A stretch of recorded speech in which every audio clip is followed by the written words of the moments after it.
Welcome back. In this video, we're going to take a deep dive into some Reddit posts that I found. If you're new here, I do deep dives and story narrations every week, so if that's the sort of content that you enjoy, then consider subscribing. Well, now that that's out the way, let's dive in. The first post I wanted to take a look at was uploaded onto the RBI subreddit on February 13th of 2023. Posted by the Reddit user PReal420, it goes like this. A post on r/confessions may have links to the Westside Park murders from 1985 in Muncie, Indiana. Hi, please remove if not allowed. Today I stumbled upon a post on r/confessions. The OP had a throwaway, and the post was just deleted less than 15 minutes ago. OP asked if he should turn in his neighbor who had confessed a double murder to him. Upon researching the little bits of information he gave, I discovered he was talking about the Westside Park murders that happened in Muncie, Indiana in 1985. I guess I'm asking if this post can be retrieved and traced back to its source. This seems very legit, but could be an elaborate troll. Either way, I believe it's something that should at least be looked into. In this section of the post, the OP provided multiple links back to the original confession, some of which were archived, but unfortunately when I got to them, most of the links were broken. But thankfully, a user by the name Snow Further Questions was able to find the same post that was uploaded onto the Raw Confessions website. The confession goes like this. I know the person who possibly committed an unsolved double murder. This by saying, I'm not entirely sure this is true, so take it with a grain of salt. My neighbor of 2 years is a retired Delta Force officer. He has been through some shit in terms of war, and its ramifications as far as PTSD and paranoia goes. He can barely walk, and I work at a grocery store down the street from mine in his apartment. I do little jobs for him and get beers and cigarettes, stuff like that. So one day after I come back from the store, he starts talking to me about where he's from. Basically, he was an orphan because of unfortunate circumstances with his mother and father. He was adopted by two rich folks, and basically moved to their house with another foster child, that today he still calls his stepbrother. Anyways, this town he lived in and grew up in was your basic industry town, and didn't have much to offer. Therefore, like most small town people, he resorted to drinking and doing drugs. Well, he tells me that when he was a freshman or sophomore in high school, he was hooking up with this one girl that he really liked. I'm not gonna give names, obviously, but she went to his school and was quite pretty and popular. In his words, she was the only girl I ever wanted to be with in high school, and I finally got my chance. Anyways, one day after they had an evening of fun, she left off to go back home, but this was a lie she told so that she could go meet up with a guy at the park. He proceeds to tell me that me and my friends happened to be at that park, and we see her and this popular guy that I fucking hated. Apparently this park is somewhat of a makeout park. Then he says that he went up to the car, shot her in the head with a .22, and then shot him in the chest so he wouldn't die, and so that he could sit there and bleed out in pain, and watch her die in front of him while I mock him. I kind of defensively sat there and went along with his bullshit, but then he brought out the evidence that he had grabbed from the car before him and his friends took off. Now mind you, I thought this was absolute bullshit. He is very straightforward, and I believe he's an honest guy. He doesn't bullshit, and really has nothing to lose considering he's dying of 3 different types of cancer. But I've never had anyone talk to me like this so intimately, especially something so real and crazy like murder. Fast forward 2 weeks from that day with him, I watched one of those unsolved murder docs on YouTube curiously, because I just wanted to see if anything he said lined up. I have to say though, everything down to a fucking T lined up. It only got worse when this popular documentary, viewed by hundreds of thousands of people, told me exactly the evidence taken from the car that I had just recently been showed by my neighbor. I don't know what to do with this information. Every documentary I've watched on the double murder has been accurate to show it was my neighbor, and now they all show the evidence taken from the car that he fucking has in his house after all these years. This happened so many decades ago and I truly don't know what to think of it. Why did he tell me that? Why would he make it up? Why would he have all these missing pieces of evidence that dozens of documentaries say is missing? My only thought at this point is for some reason he's really obsessed with this case and constructed all the evidence missing to make it look real. But even I know that's bullshit. He might very well be a psychopath, but he is far from a crazy fangirl. I think he genuinely told me the truth, because at this point, has nothing to lose, and I now know of an unsolved murder. How do I deal with this? Going to the police won't do shit, and he has always been good to me and paid me a lot of money, and also has helped me out of bad situations using his military connections. I'm not gonna believe I'm a bad person for holding on to this knowledge, but I genuinely want some feedback on what or how to fucking feel in these kinds of situations. when you very well may be the person holding on to information that an innocent family has been searching for years. Please don't judge. I just feel weird about hearing this from him. It all lines up too well, but he's always been great to me. And like I said, it may not be true, but there are too many fucking coincidences. Now, like I said earlier, I got this post from the Raw Confessions website, but I wanted to look over some of the comments under the original post that was uploaded onto Reddit. Despite it being gone, the comments are still there, so this is a good opportunity to read some of them. If he's dying, he told you to clear his conscience. I think the victims' families deserve more closure than I think ignoring it for the sake of maybe not, or maybe so. So he has a piece of evidence that is exactly described in a documentary that already exists. I'd be skeptical, but if it is true, you should go ahead and report it. You posted about it on Reddit. This alone can already be forensically traced back to you. A few things to consider. He may be lying for many reasons. He wants to appear like a badass, he wants some attention, etc. And he may be telling the truth to clear his conscience. If he's telling the truth, then he probably feels guilty. If that's the case, then it may be worthwhile raising this issue with him and gently guilt-tripping him into a confession. That's probably the easiest way to deal with the problem. He'll get free healthcare in prison too. If you inform the authorities and they act on the info, he may have only told you, in which case he'll know you snitched. And if he gets away with it, he's still dying with nothing to lose by committing a revenge murder. And if you wait till he's dead, you may be denying the family some sort of justice. A lot to think about. Good luck. In a final update to this post, the OP stated that they had contacted the FBI about this finding, but was still not sure if they were being trolled, which is definitely a possibility, seeing as this is the internet, and Reddit at that. Other Redditors also seem to agree with the OP that the confessions case could in fact be the case of Ethan Dixon and Kimberly Dowell, also known as the Westside Park Slayings. Linked in a comment by the user Utah Mama 4 was this star-pressed article detailing the incident. On a Saturday night in 1985, two Northside High School students were sitting at the front seats of a parked car in Westside Park when their lives were cut short. Ethan Dixon, president of the junior class at Northside High School and a debate team member, was shot in the torso. Kimberly Dowell, a junior varsity cheerleader who 2 weeks earlier had been elected to the court of the Northside Homecoming Queen, was shot in the temple. The window glass on the passenger side of the car was shattered. The events of that night have been poured over by law enforcement for years, but after no answers for decades, the families of the two bright young students may soon find some closure. Investigators have completed a 2-year review of the notorious crime and said they are confident they have narrowed down to one person the list of suspects in the slaying of Kimberly Dowell and Ethan Dixon 29 years ago this month. The article mostly focuses on the investigation side of the story and even provides a sketch of what the investigators believe that the suspect looked like. Throughout the article, it is stated that investigators believe they may know who did the slayings, but a name is never given. They acknowledge theories of a rival classmate, drug dealers, and even wrong place at the wrong time. Police also ruled out that this crime was committed by a family member of one of the victims. This section of the article is where Officer Terry Winters describes the night he found Ethan and Kimberly's bodies. Winters said Westside Park was routinely part of his third shift patrols in the mid-1980s.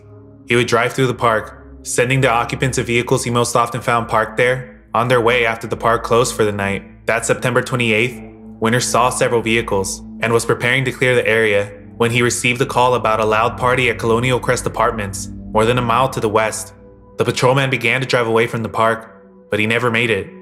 As he approached White River Boulevard, he saw fresh tire tracks, which he followed, leading down a grassy incline to that gravel area not too far from the river. It was a portion of the park, west of the playground and picnic areas, where Winters very seldom saw vehicles after dark.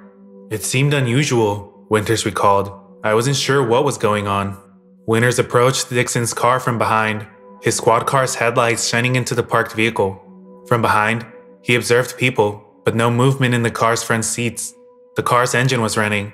The patrolman's initial reaction was concern that perhaps its occupants may have been overcome by carbon monoxide fumes, but the gunshot wounds that killed the teenagers were immediately visible when Winters directed his flashlight beams into the vehicle.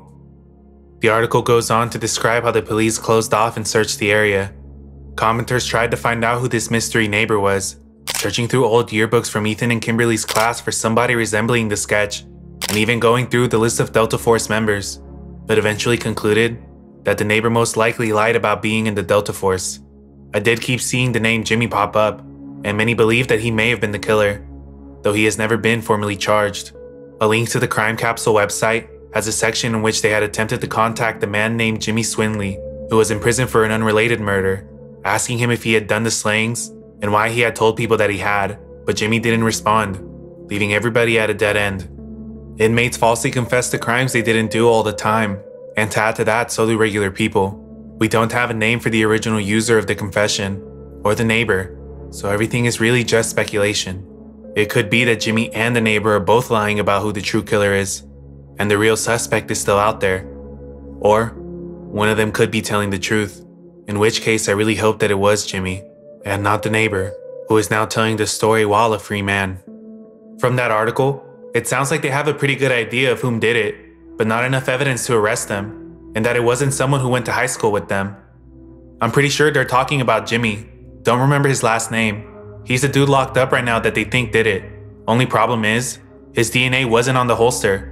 Whoever took that gun most likely took it from the holster. Oh yeah, looks like the state got a DNA sample from him, and he may have previously told others he did it. He did. He's the genius that was quoted saying, "I've already killed 2 people tonight. I'll blow your fucking brains out," or something to that effect. His DNA didn't match the DNA found on the holster though. We could dive into the Westside Park case forever, but for now, this is where I'm gonna leave it off. From what I was able to find, it seems as if the gun that was used in this crime is the missing piece of evidence. But there is a lot of discourse on what caliber it could have been. The confessions OP stated that it was a .22, but some sources claimed that it was a .380. Also, the confessions OP never stated what this piece of evidence that their neighbor showed them was, so we really don't have anything to go off of from there. Could this neighbor be telling the truth? Or is he just full of it, and potentially obsessed with the Westside Park cold case? Information about the case is publicly available, so he could have learned these details at any time. Personally, I have no clue, but I am curious to hear what you think, so let me know down in the comments. Is this just an elaborate troll, or could this actually be the confession of a killer?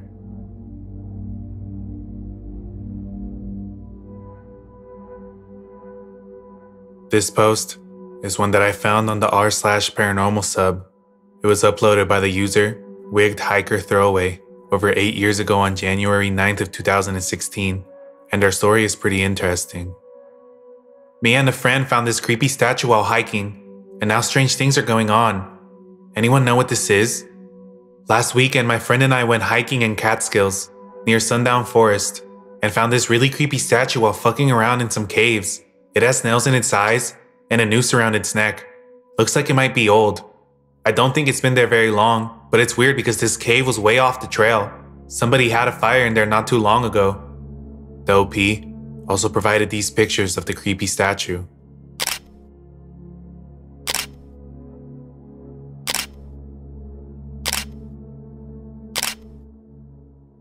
The statue really wigged me out, but my buddy decided to take it home with him, even though I told him not to. Everyone says there's devil worshippers that come out here to sacrifice animals and do their spells and shit, so I don't want anything to do with this thing. A couple days later, my friend calls me and tells me that he thinks the statue is haunted because it keeps moving from its spot, and he keeps smelling weird stuff. Says he can't sleep at night because banging keeps waking him up. Now last night someone knocked on his door, but no one was there when he opened it, and he's super weirded out. He thinks he has a ghost because of the statue. It must be a coincidence, but I think he's actually scared. Before we go set this thing on fire, I wanted to see if anyone knows what it is. Anyone ever seen something like this? Or heard of a statue causing ghosts? User Freaky Links would comment this: "Don't burn it. If there's something attached to it, all you're going to do is set it loose to attach to something else. You know, like you or your friend. You might have luck cross-posting it over to r/occult and seeing if they can identify it. If you start to truly think you're being haunted, DM me, and I'll try to point you towards someone who can help. Also, that shit is creepy, dude." Thankfully, it appears as if the OP took this commenter's advice, because they would come back with 2 updates. My friend showed up here at like 11:30. He's out of his mind scared. Never seen him like this before. I'm going to do my best to remember everything he just told me because it was a lot. But long story short, he's sleeping over because something is in his house. We found the statue on Sunday, And like I said, I told him not to take it because it gave me bad vibes, but he took it anyways. He's been an atheist as long as I've known him, so when he told me something was going on, I thought he was just fucking with me because he knows I like to watch paranormal shows. It started out as just knocks and banging, but by Wednesday, he started waking up in the middle of the night, feeling like someone was watching. This kept happening through the week, and every time he'd wake up, he would smell a really strong scent like pond water. He doesn't believe in any of this stuff, so he just ignored it until a few days ago, when the statue moved from his desk into his living room. He says that every night since Thursday, it's moved into a different room than where he left it. He thought it was his dog moving it around because it smelled funny, but his dog won't go anywhere near it. He said that she's actually peed in the house 3 nights in a row, and she's never done that. Last night, someone knocked on his door at 3 in the morning, but when he went to open it, there was no one there. His motion lights weren't on, and there weren't any cars in his driveway. He said that he opened up the door to look outside, and that's when he knew he made a big mistake. Like he just felt like he shouldn't have opened his door. That's why I made this post in the first place. At that point, I didn't have any reason not to believe him, because it had gone way beyond a joke, and he actually sounded really fucking scared on the phone. He kept telling me that he was going to burn the statue because he knows that something followed him home. Anyway, he stayed up all night and then decided to go to the movies to take his mind off of it. When he got home, he said it felt like everything was fine, and he decided to finally go to bed. This is where it gets super messed up. He says that when he woke up, which wasn't until like 10, it was because his dog was barking like crazy. He said the pond water smell was stronger than ever, and when he went out into his hallway, he saw these muddy footprints everywhere. Not like shoe footprints, but barefoot. All of his doors and windows were locked, so there's no way anyone could have gotten inside. And sitting in the living room was the statue, which had moved again. He says that when he started to go near it, he heard someone breathing, like his grandpa, with the tracheotomy. He pieced out of there, and now he and his dog are sleeping in my guest room tonight. I've never seen him this scared, and he even started crying. I have no idea what to do. I believe him. He has no reason to lie about this because it's way too far to be a joke now. I know that everyone says not to burn it or whatever, so what the hell do we do? He wants me to go to his house to get the statue tomorrow, but I'm too freaked out to take it back to where we found it because I don't want to see whoever put it there. Edit 2. Sorry I haven't posted. Things got worse yesterday night, so we sent the statue to the guy in the comments today. So far so good. Thanks to everyone who actually tried to help and didn't just call us a couple of idiots. I don't know whether or not these events are true. If they are, it could be something completely unrelated to the statue, but it definitely is creepy. Luckily, the OP did say that they sent the statue to one of the commenters, and that commenter was a user by the name of Newkirk, who would offer to take the allegedly cursed statue off of the OP's hands in an effort to help them out. Hey, if you're too nervous to take it back to where you found it, I'd be happy to handle it for you. I see someone mentioned my email in the thread, but if you want to remain anonymous, just private message me, and I'll give you an address. Your friend made a mistake, and honestly, it's not like he would know better, especially if he is a skeptic and atheist. This kind of thing happens all the time and gets fixed all the time. Don't freak out, don't burn it, and please don't throw it into a lake. A few things. Were there any personal artifacts near the figure? Jewelry, hair, cloth? You mentioned a fire. Did it look like there were pictures burnt in it? Was there a funny smell in the cave? Any markings on the cave wall? Symbols, paintings, graffiti? Any evidence of devil worshipping you've heard rumors about? Expand on the rumors if you can. Any details help. Does the figure have anything carved into it? Check the base. Does it feel heavier than it should? I've been collecting these kinds of things for a while now, and they're usually just trying to send a message. I wouldn't be surprised if someone put it out in the woods because they were too scared of it too. I know you've gotten some offers to sell it, and while I can't offer you any cash for it, I'd be happy to take it off of your hands so that it can be properly studied, documented, and hopefully understood. I can give it a safe place to live and guarantee that it won't be destroyed. Whatever you decide, you'll be fine. Just be smart, chill out, and think happy thoughts. Feel free to private message me if you have any questions, need a hand, or just want to offload the statue. If you are willing to divulge, I was curious to know how you store these objects, how you treat them when they come into your possession, what your overall collection of these objects is, and finally, what you think the anthropological background to it is. Thanks. Always willing. My wife and I have a room dedicated to storing these objects. Some of them remain out and on display, but there's the occasional piece that doesn't play nice, and they typically get their own box. If it's really bad, it goes into a special chest that gets padlocked. Then, there are a few that get special treatment, depending on, for lack of a better word, their personalities. Sometimes the objects come from a case we've worked on. Sometimes they come from another investigator that can't house it. And sometimes they're things that are sent to our P.O. box. When something new shows up, depending on its history, we usually put it in the living room for a trial run and see if it acts out or sends up any red flags. We'll monitor them, test them, try and track down their origins, etc. Over the last 2 decades, we've amassed a pretty decent collection of strange stuff. But some of the highlights include a scary mirror that has a bad habit of showing people some really nasty things, a voodoo idol that causes bad dreams to most people who touch it, a painting that likes to throw itself from walls, various puppets, dolls, and paraphernalia related to black magic, and even a plank from the actual Amityville horror house. We do a dozen or 2 presentations around the country each year, and we started getting so many questions about the collection that we started bringing a few of the well-behaved items with us so people can see them up close. Other investigators can test them for themselves, and people can even hold them if they want, at their own risk, of course. The most important thing, though, is the mindset that we don't own these items. We're just their caretakers. We give them a place to live where someone tries to understand them, and the armchair demonologist won't toss them into a river. We used to have a lot of issues housing this kind of stuff, but as soon as we stopped thinking about them as possessions, that stopped. For about half a year, the story ended there, but thankfully Newkirk would come back with an update on the statue, and even provided a webpage that detailed the 6 months to which they had possession of the statue. I highly encourage you to check it out for the full story. This section details the first day that the statue was in Newkirk's home. Later that evening, while sitting in the living room watching a movie, Dana and I were startled by a commotion in the office. Thinking it was our 2 cats, I volunteered to break up the fight, only to realize upon walking into the office that the door had been closed the entire time. Nothing seemed out of place, and the cats were now nowhere to be found. In fact, our feline familiars were in another room entirely, cowering beneath the bed, afraid to leave. I walked back into the office in an attempt to look for the source of the noises, but everything seemed in order, until I almost stepped on Jesus. Lying on the floor was a plastic figurine of Christ, normally found nailed to a crucifix. As I turned him over in my hand, I realized that he was missing an arm. On the complete opposite side of the room, swinging silently on the cross hung in the corner, was Jesus' missing appendage. Something had not only managed to pull Christ from the crucifix without removing it from the wall, but it had thrown the figure across the room. I've still never been able to find the nails from Jesus' hands and feet, and sitting directly below the now desecrated cross was the Crone. The Crone is the name that was given to the statue. Since then, the statue has exploded within the paranormal community, and there have been many videos done about it.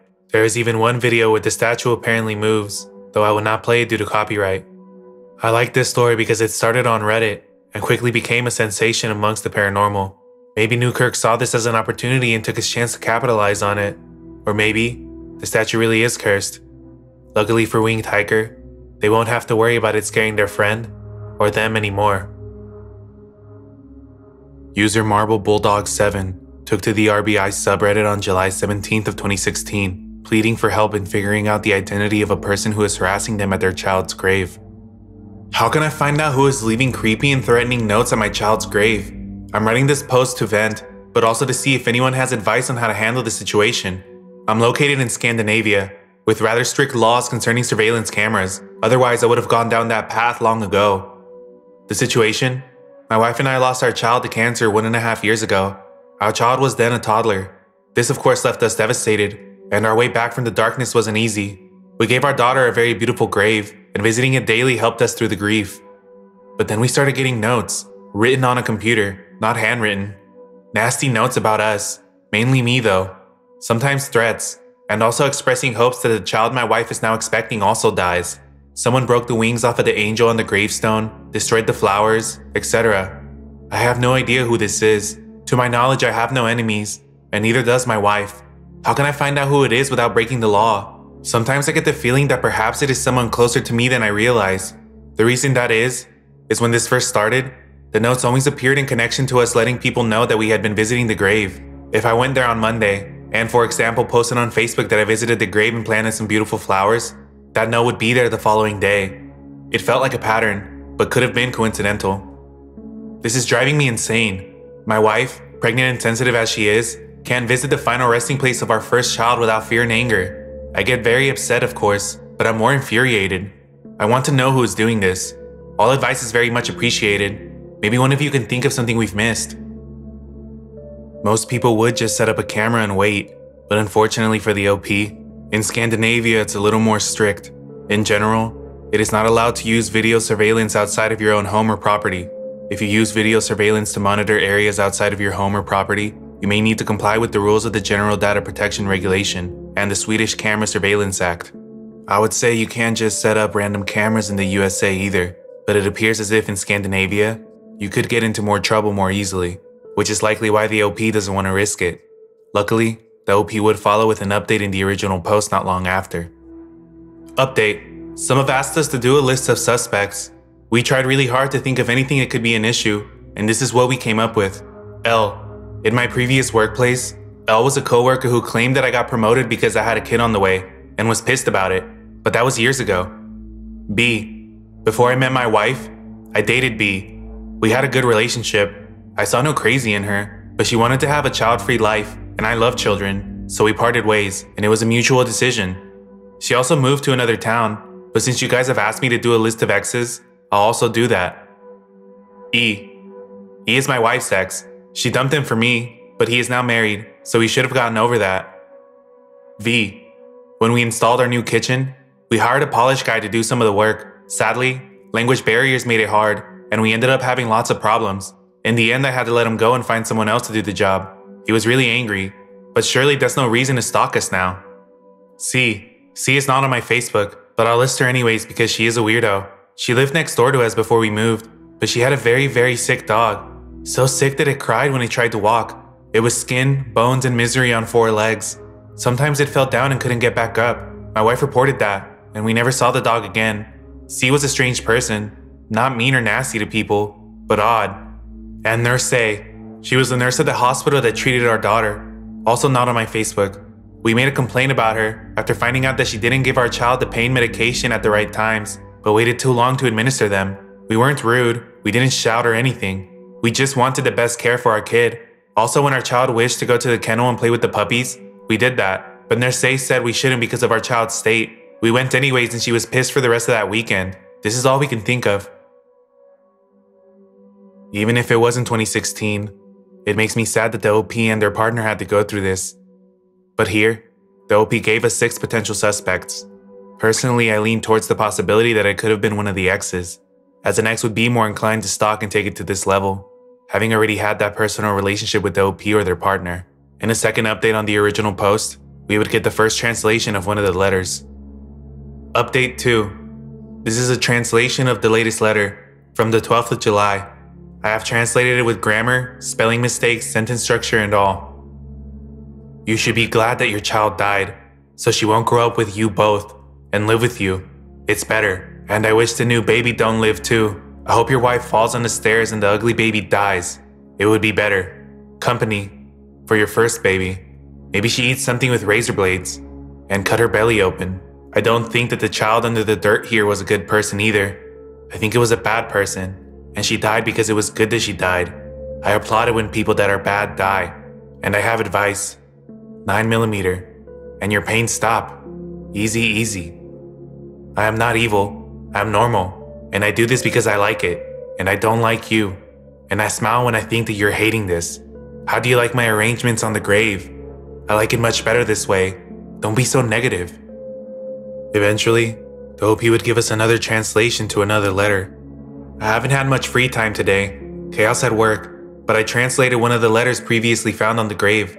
On the 5th of May, I translated this one because it was one of the worst. Do you think your daughter is done and all rotten now? Does the naked bones shine pale in the dark? I think about it sometimes, and I hope you think sometimes about it. At least she won't be grown up like you both in the future. There is no future, only the end, and that is better.